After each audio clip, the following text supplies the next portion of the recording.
Singhania Buildcon group presents Jana Gana मन property fest bumper lucky draw के साथ 20 जनवरी से 30 जनवरी तक। हम हैं सिंघानिया बिल्डकॉन।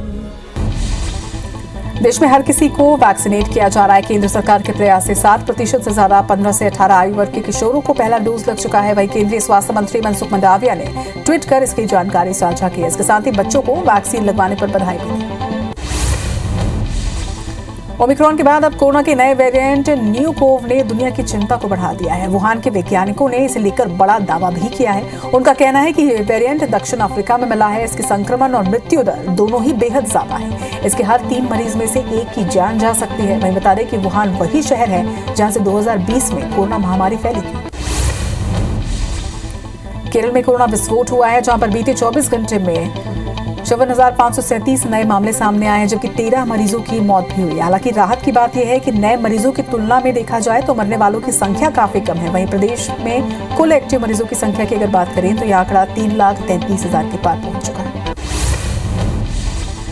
दिल्ली में आज कोरोना के 4,044 नए मामले सामने आए, जबकि 25 लोगों की मौत भी दर्ज हुई है। दिल्ली में 8,042 लोग डिस्चार्ज होकर घर लौटे हैं। वहीं सक्रिय मामलों की बात की जाए तो आंकड़ा 29,000 के पार पहुंच चुका है। मध्य प्रदेश में कोरोना के आज 7,763 नए मामले सामने आए, जबकि 5 लोगों की कोरोना से मौत हुई है। मध्य प्रदेश में 11,016 मरीज डिस्चार्ज होकर अपने घर लौटे हैं। वहीं प्रदेश में एक्टिव मरीजों की संख्या बढ़कर 67,945 पर पहुंच चुकी है। वहीं वैक्सीनेशन की अगर बात करें तो प्रदेश में आज 84,722 लोगों को वैक्सीनेट किया गया। इधर छत्तीसगढ़ में कोरोना के आज 3,919 नए मरीज सामने आए, जबकि 11 संक्रमितों की मौत दर्ज की गई है। रायपुर में 854, दुर्ग में 433 और राजनांदगांव में 202 नए मरीज सामने आए। प्रदेश में आज 5,075 लोग स्वस्थ भी हुए हैं। वहीं एक्टिव केस की संख्या की बात करें तो यह आंकड़ा 26,000 के पार पहुंच चुका है। उत्तर प्रदेश विधानसभा चुनाव के लिए बीजेपी ने उम्मीदवारों की एक और लिस्ट जारी कर दी है। इस लिस्ट में 91 उम्मीदवारों के नाम घोषित किए गए हैं। वहीं बीजेपी ने आज 5वें फेज के उम्मीदवारों के नाम की घोषणा की है। पहले 206 उम्मीदवारों के नाम की घोषणा पहले ही की जा चुकी है। उत्तर प्रदेश चुनाव के लिए समाजवादी पार्टी की तरफ से भी उम्मीदवारों की एक और लिस्ट जारी की गई, जिसमें कुल 8 उम्मीदवारों के नाम शामिल हैं। इसके साथ ही खास बात यह है कि इसमें लखनऊ की 9 सीटों में 2 सीटों पर उम्मीदवारों का ऐलान कर दिया गया है। पूर्व सांसद सुशीला सरोज को मलिहाबाद से उम्मीदवार बनाया गया है, जबकि मोहनलालगंज सीट से अमरीश पुष्कर को टिकट दिया गया है। बहुजन समाज पार्टी ने यूपी विधानसभा चुनाव के लिए प्रत्याशियों की अपनी चौथी सूची जारी की है। बसपा सुप्रीमो मायावती ने 53 सीटों पर कैंडिडेट्स का ऐलान किया है। बसपा ने पीलीभीत, लखीमपुर खीरी, सीतापुर, हरदोई, उन्नाव, लखनऊ, रायबरेली, बांदा और फतेहपुर की विधानसभा सीटों पर टिकट की घोषणा कर दी है। उत्तर प्रदेश के गढ़मुक्तेश्वर में जनता को संबोधित करते हुए सीएम योगी ने विपक्ष पर निशाना साधा। उन्होंने कहा कि पिछली सरकार के समय गरीब भूख से मरता था, किसान कर्ज के बोझ तले दबकर आत्महत्या करता था, तो वही नौजवान पलायन कर रहे थे, बेटियां स्कूल नहीं जा पाती थी। मगर बीजेपी सरकार में विकास के साथ साथ प्रदेश में सुरक्षा का माहौल भी है। समाजवादी पार्टी के अध्यक्ष अखिलेश यादव ने बीजेपी की सरकार पर हेलीकॉप्टर में देरी के आरोप लगाए हैं। अखिलेश यादव ने आरोप लगाया कि दिल्ली एयरपोर्ट पर उन्हें रोक कर रखा गया था, हेलीकॉप्टर को उड़ने की इजाजत नहीं दी जा रही थी। उन्होंने कहा कि हारती हुई भाजपा की यह हताशा भरी साजिश है। जनता सब समझ रही है। समाजवादी संघर्ष के इतिहास में ये दिन भी दर्ज होगा। वहीं हम जीत की ऐतिहासिक उड़ान भरने जा रहे हैं। कांग्रेस महासचिव प्रियंका गांधी ने युवाओं के साथ बातचीत की। इस दौरान उन्होंने युवाओं से बेरोजगारी के मुद्दे पर चर्चा करते हुए बीजेपी सरकार पर निशाना साधा। उन्होंने अपनी दादी इंदिरा गांधी का जिक्र करते हुए कहा कि कांग्रेस की सरकार आने पर युवाओं की नौकरियों के लिए एक टाइम टेबल बनाया जाएगा। छत्तीसगढ़ के सीएम भूपेश बघेल यूपी के दौरे पर हैं और उन्होंने आगरा कैंट में प्रचार किया। आगरा कैंट विधानसभा में सीएम ने डोर टू डोर प्रचार किया है। इस दौरान उन्होंने रेहड़ी पटरी वालों से भी बातचीत की और घर घर जाकर वोट मांगे। आगरा छावनी से कांग्रेस प्रत्याशी सिकंदर वाल्मीकि के लिए उन्होंने डोर टू डोर कैंपेनिंग की। बीजेपी का मिशन उत्तराखंड शुरू हो चुका है। वहीं गृह मंत्री अमित शाह ने बाबा रुद्रनाथ मंदिर में पूजा अर्चना की। यहाँ उन्होंने डोर टू डोर कैंपेनिंग के दौरान लोगों से भारतीय जनता पार्टी को वोट करने की अपील की। उन्होंने लोगों से इस दौरान पर्चे भी बांटे। बता दें कि इस बार चुनाव में बीजेपी ने रुद्रप्रयाग के मौजूदा विधायक भरत सिंह चौधरी को ही टिकट दिया है। उत्तराखंड में विधानसभा चुनाव के लिए गृह मंत्री अमित शाह ने पूर्व सैनिकों से संवाद किया। इस दौरान उन्होंने कहा कि भाजपा देश के वीर सैनिकों के कल्याण के प्रति प्रतिबद्ध है। वर्षों तक उत्तराखंड के लोगों ने राज्य की रचना के लिए संघर्ष किया, कांग्रेस के दमन को सहा। आज रामपुर तिराहे की घटना को कोई भी भुला नहीं सकता, जहां उत्तराखंड के नौजवान अपने अधिकार के लिए लड़ते हुए शहीद हुए थे। पंजाब विधानसभा चुनाव को कांग्रेस के सीएम चेहरे पर चल रहे विवाद अब खत्म होने को है। कांग्रेस आलाकमान ने नाम तय कर लिया है। मौजूदा सीएम चरणजीत सिंह चन्नी ही कांग्रेस की ओर से अगले नाम होंगे। 10 फरवरी से पहले इसकी घोषणा कर दी जाएगी। वहीं चुनाव में किसी भी तरह के नुकसान से बचने के लिए कांग्रेस ने कदम उठाया है। पेट्रोल डीजल के दामों में भारी उछाल की आशंका है। दरअसल अंतर्राष्ट्रीय बाजार में कच्चे तेल के दाम 2014 के बाद सबसे उच्चतम स्तर पर जा पहुंचे हैं। कच्चे तेल के दाम $90 प्रति बैरल के पार जा पहुंचा है। वहीं नए वर्ष 2022 में कच्चे तेल के दामों में 15% से भी ज्यादा का उछाल आ चुका है। बीते 5 हफ्ते से लगातार कच्चे तेल के दामों में तेजी देखी जा रही है। अफगानिस्तान को मदद पहुंचाने को लेकर विदेश मंत्रालय की तरफ से ये बताया गया है कि भारत सरकार अफगान लोगों को मानवीय सहायता पहुंचाने के लिए प्रतिबद्ध है। इसमें अनाज, कोविड वैक्सीन और जरूरी दवाएं भी शामिल है। वहीं बीते कुछ हफ्तों के दौरान भारत ने 3.6 टन चिकित्सा सहायता, 5 लाख कोविड वैक्सीन सहित जरूरी सुविधाएं पहुंचाई हैं। पूर्व उपराष्ट्रपति हामिद अंसारी और 4 अमेरिकी सांसदों के भारतीय लोकतंत्र को लेकर दिए गए बयान पर भी विदेश मंत्रालय की तरफ से प्रतिक्रिया आई है। विदेश मंत्रालय ने कहा है कि भारत एक मजबूत और सक्रिय लोकतंत्र है और इसे किसी और के प्रमाण पत्र की आवश्यकता नहीं है। दूसरों को हमारे लोकतंत्र की हिफाजत करनी चाहिए, ख्यालों पर आधारित और बेतुकी बातें। पूर्व उपराष्ट्रपति हामिद अंसारी के विवादित बयान पर मध्य प्रदेश के गृह मंत्री नरोत्तम मिश्रा ने निशाना साधा है। उन्होंने कहा कि जैसे जैसे यूपी चुनाव नजदीक आ रहे हैं, वैसे वैसे टुकड़े टुकड़े गैंग के समर्थक बेनकाब होते जा रहे हैं। उन्होंने कहा कि हामिद अंसारी को देश ने 2 बार उपराष्ट्रपति बनाया। इस तरह वैश्विक मंच पर राष्ट्र विरोधी बातें करते उन्होंने अपनी ऊंची मानसिकता का परिचय दिया। मध्य प्रदेश के बहुचर्चित संत भय्यू महाराज के आत्महत्या के मामले में इंदौर की कोर्ट ने फैसला सुना दिया है। अदालत ने सेवादार विनायक, केयरटेकर पलक और ड्राइवर शरद को दोषी माना है। वहीं कोर्ट ने तीनों आरोपियों को 6 साल की सजा सुनाई है। राष्ट्रीय संत भय्यू महाराज ने अपने घर पर ही लाइसेंसी रिवॉल्वर से गोली मारकर आत्महत्या कर ली थी। इधर सीएम शिवराज सिंह चौहान ने ग्रामीणों से अपील करते हुए कहा है कि वो एक पेड़ जरूर लगाएं, अपने गांव का जन्मदिन मनाएं और सक्षम लोग आंगनबाड़ी को गोद दें। मुख्यमंत्री ने कहा कि वो भी कल नर्मदा जयंती पर अपने गांव जैत जाएंगे और कार्यक्रम में शामिल होंगे। राजगढ़ में सीएम शिवराज सिंह चौहान ने बूथ कमेटी सदस्यों के साथ बैठक की। इस दौरान उन्होंने खिलचीपुर विधानसभा के पिपलिया कला गांव में जनता को संबोधित किया। उन्होंने यहां हायर सेकेंडरी स्कूल की बिल्डिंग बनाने के साथ साथ सामुदायिक भवन बनाने की भी घोषणा की। मध्य प्रदेश में बीजेपी का बूथ विस्तारक अभियान लगातार जारी है। खरगोन के गुगांव मंडल के दयालपुर बूथ पर बीजेपी प्रदेश अध्यक्ष वीडी शर्मा पहुंचे और बीजेपी कार्यकर्ताओं से मिलकर टिप्स के साथ जरूरी निर्देश भी दिए। इस दौरान वीडी शर्मा प्रसिद्ध सिद्धिविनायक गणेश मंदिर भी पहुंचे और भगवान से आशीर्वाद लिए। रणथंभौर से शिवपुर के कूनो नेशनल पार्क होते हुए शिवपुरी के माधव नेशनल पार्क तक टाइगर बाग कॉरिडोर प्रस्तावित किया गया है, जिसे पूरा करने के लिए अब सामान्य वन मंडल के क्षेत्र में माधव और सिंधिया के नाम से सेंचुरी बनाई जाएगी। इसका प्रस्ताव शासन स्तर से मंजूर हो चुका है और अनुमति के लिए जिला योजना समिति की बैठक के लिए भेजा गया है। मध्य प्रदेश में नीलगाय और जंगली सुअर के शिकार के नियमों में बदलाव करने की तैयारी है। नीलगाय और जंगली सुअर की अनुमति अब आवेदन करने के 8 दिन के अंदर मिल जाएगी। ये अनुमति केवल लाइसेंसी हथियार धारकों को ही मिलेगी। वहीं वन विभाग लगभग 20 साल पुराने नियम में बदलाव करने जा रहा है। विधायकों की राय के बाद इसे मंजूरी दे दी जाएगी।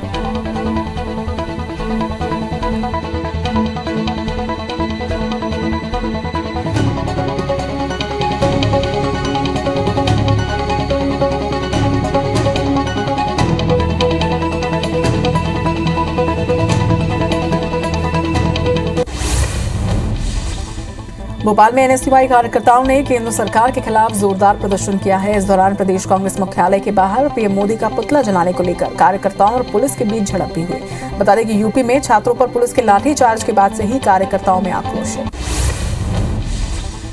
लाठीचार्ज के विरोध में बिलासपुर में भी एनएसयूआई ने प्रदर्शन किया है और केंद्र के खिलाफ जमकर नारेबाजी की गई। इस दौरान वीआईपी गेट के बाहर पुलिस ने प्रदर्शनकारियों को रोका। प्रदर्शन के दौरान पुलिस और कार्यकर्ताओं में झड़प भी देखने को मिली। एनएसयूआई ने एनटीपीसी का परिणाम जारी करने समेत कई मांगे रखी हैं। रायगढ़ में भी एनएसयूआई ने केंद्र सरकार के खिलाफ नारेबाजी करते हुए स्टेशन में धरना दिया। इस दौरान एनएसयूआई ने एनटीपीसी का परिणाम जारी करने की मांग की। इसके साथ ही कार्यकर्ताओं ने मांगे पूरी न होने पर प्रदेशव्यापी आंदोलन की चेतावनी दी है। बता दें कि एनटीपीसी के परीक्षार्थियों पर हुए लाठीचार्ज के विरोध में एनएसयूआई कार्यकर्ता लगातार प्रदर्शन कर रहे हैं। भोपाल से हावड़ा के बीच चलने वाली भोपाल हावड़ा एक्सप्रेस 7 और 9 फरवरी को रद्द रहेगी। इस ट्रेन के अलावा अप डाउन की 4 अन्य ट्रेनों को भी एक दिन नहीं चलाया जाएगा। रेलवे ने धनबाद रेल मंडल के सिंगरौली, करेला रोड, चुरकी और महादैया स्टेशनों के बीच पटरी जोड़ने के काम की वजह से ये फैसला लिया। बिलासपुर में साउथ ईस्ट सेंट्रल रेलवे के रेल यात्रियों की परेशानी एक बार फिर से बढ़ने वाली है। फरवरी के पहले और दूसरे सप्ताह में ट्रेनों का परिचालन प्रभावित होगा। थर्ड लाइन कनेक्टिविटी की वजह से 20 ट्रेनों को रद्द किया गया है। वहीं 31 जनवरी से 10 फरवरी तक ये ट्रेनें प्रभावित रहेंगी। सीएम भूपेश बघेल ने अवैध रेत उत्खनन के खिलाफ सख्त कार्रवाई के निर्देश दिए हैं और कार्रवाई नहीं करने पर जिम्मेदार अधिकारियों के विरुद्ध कड़ी कार्रवाई करने की चेतावनी भी दी। सीएम ने निर्देश दिए हैं कि कार्रवाई करना कलेक्टर, एसपी की व्यक्तिगत जिम्मेदारी है। अवैध खनन पर कार्रवाई को लेकर सीएम के एक्शन का रिएक्शन देखने को मिला है। कोरबा पुलिस ने अवैध खनन पर कार्रवाई करते हुए 8 ट्रैक्टर जब्त किया। इसके साथ ही खुदकुशी की बात कर दबाव डालने वाले तस्कर की भी गिरफ्तारी की गई है। छत्तीसगढ़ विधानसभा के आगामी बजट सत्र में प्रश्नों की सूचनाएं ऑनलाइन ली जाएंगी। इसके लिए नया वेब एप्लीकेशन तैयार किया गया है, जिसके जरिए विधायक आसानी से ऑनलाइन प्रश्नों की सूचनाएं पेश कर सके। इसके लिए विधानसभा सचिवालय में शुक्रवार को ट्रेनिंग भी रखी गई।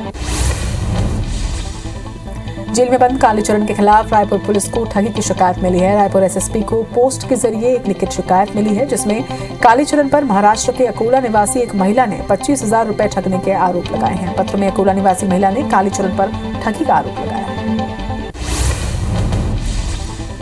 साहू संघ के छत्तीसगढ़ प्रदेश अध्यक्ष अर्जुन हिरवानी का निधन हो गया है। स्वास्थ्य खराब होने की वजह से पिछले कुछ दिनों से वो एक निजी अस्पताल में भर्ती थे। इलाज के दौरान उनका हालचाल जानने सीएम भूपेश बघेल और गृह मंत्री ताम्रध्वज साहू हॉस्पिटल भी पहुंचे थे। वहीं अर्जुन हिरवानी के निधन पर सीएम भूपेश बघेल ने ट्वीट कर दुख जताया है। धार्मिक भावना को ठेस पहुंचाने के आरोप में अभिनेत्री श्वेता तिवारी के खिलाफ मामला दर्ज किया गया है। श्वेता तिवारी ने धर्म विशेष को लेकर विवादित बयान दिया था। वह वीडियो सामने आने के बाद गृह मंत्री ने मामले में कार्रवाई के निर्देश दिए थे। श्वेता तिवारी वेब सीरीज के प्रमोशन को लेकर भोपाल आई थी। हालांकि विवाद बढ़ने के बाद श्वेता तिवारी ने माफी मांग ली है। उन्होंने कहा कि मेरी बातों को गलत ढंग से रखा जा रहा है। जबलपुर के बीजेपी विधायक अशोक रूहानी ने श्वेता तिवारी पर एफआईआर दर्ज होने पर समर्थन जताया है। उन्होंने कहा कि श्वेता तिवारी का बयान बेतुका और निंदनीय था, जिस पर कार्रवाई होना तय था। इसके साथ ही रूहानी ने कहा कि एक्ट्रेस अपनी एक्टिंग और अपने विचारों को सिर्फ अपने तक ही सीमित रखें, भगवान का अपमान ना करें। बता दें कि श्वेता तिवारी ने भगवान को लेकर विवादित बयान दिया था। रीवा में कांग्रेस संगठन के प्रभारी राजा पटेरिया ने पत्रकार वार्ता के दौरान कांग्रेस की आगामी रणनीति पर चर्चा की। इस दौरान उन्होंने कांग्रेस पार्टी के द्वारा 1 फरवरी से आयोजित होने वाले घर चलो घर घर चलो कार्यक्रम के बारे में जानकारी दी। उन्होंने कहा कि अभियान के जरिए बीजेपी की भ्रष्ट नीतियों के बारे में जनता को बताएंगे। कटनी के कुटला थाना क्षेत्र में बीते दिनों एक पेट्रोल पंप से भारी मात्रा में केरोसिन बरामद हुआ था। मामले में जांच करते हुए पुलिस ने मेसर्स की G14 फर्म में दबिश दी, जो कि केरोसिन डीलर है। फिलहाल फर्म के मालिकों से पूछताछ की जा रही है। इंदौर की संयुक्तागंज थाना पुलिस ने गोली चलाने वाले आरोपी सलमान का घटनास्थल पर जुलूस निकाला। इस दौरान पुलिस ने आरोपी से उठक बैठक भी लगवाई। बता दें कि MY अस्पताल परिसर में पिछले दिनों एम्बुलेंस खड़ी करने की बात पर गोली चलाई गई थी, जिसमें यह आरोपी भी शामिल था। खंडवा में राशन की कालाबाजारी के मामले में खाद्य विभाग ने जावर थाने में 6 अनाज माफियाओं के खिलाफ एफआईआर दर्ज करवाई। माफियाओं पर लंबे समय से सरकारी गेहूं को ऊंचे दामों पर बेचे जाने का आरोप है। पुलिस केस दर्ज कर आरोपियों की तलाश शुरू कर चुकी है। जबलपुर सेंट्रल जेल में बंद कुख्यात गैंगस्टर अब्दुल रज्जाक की मुश्किलें और बढ़ने जा रही है। जबलपुर जिला अदालत ने अपहरण और हत्या का प्रयास, आपराधिक षड्यंत्र और अवैध हथियारों के नए मामले में अब्दुल रज्जाक की पुलिस रिमांड मंजूर कर ली है। जिला अदालत ने 3 दिनों के रिमांड पर पुलिस को सौंपने का आदेश दिया है। देवास प्रशासन भूमाफिया के खिलाफ सख्त नजर आ रहा है। इसी कड़ी में कुख्यात बदमाश नब्बू खान के कब्जे से 10 बीघा वन भूमि मुक्त कराया गया, जिसकी अनुमानित कीमत 50 लाख रुपए बताई जा रही है। बदमाश नब्बू के विरुद्ध बलात्कार, हत्या के प्रयास, शासकीय कर्मचारियों के साथ मारपीट जैसे करीब 22 अपराध थाना बागली में दर्ज है।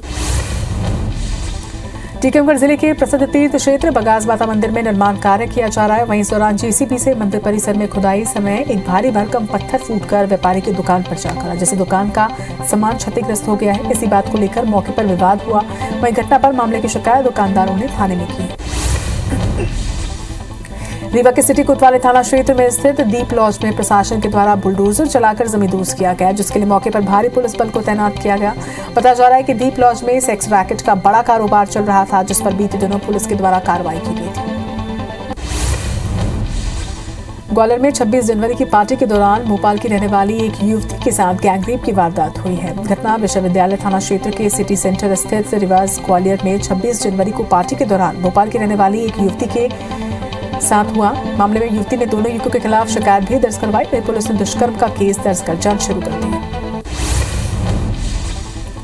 जबलपुर में एक बार फिर से स्ट्रीट डॉग से क्रूरता का मामला सामने आया है। एक कार चालक ने एक स्ट्रीट डॉग के बच्चे को अपनी कार से कुचलकर मार दिया। घटना शहर के बेदीनगर इलाके की बताई जा रही है। घटना का सीसीटीवी भी सामने आया है। वहीं स्ट्रीट डॉग्स के लिए काम करने वाली जबलपुर एनिमल वेलफेयर सोसाइटी ने मामले में गढ़ा पुलिस थाने में शिकायत भी दर्ज करवाई है, जिसके बाद पुलिस जांच में जुटी है।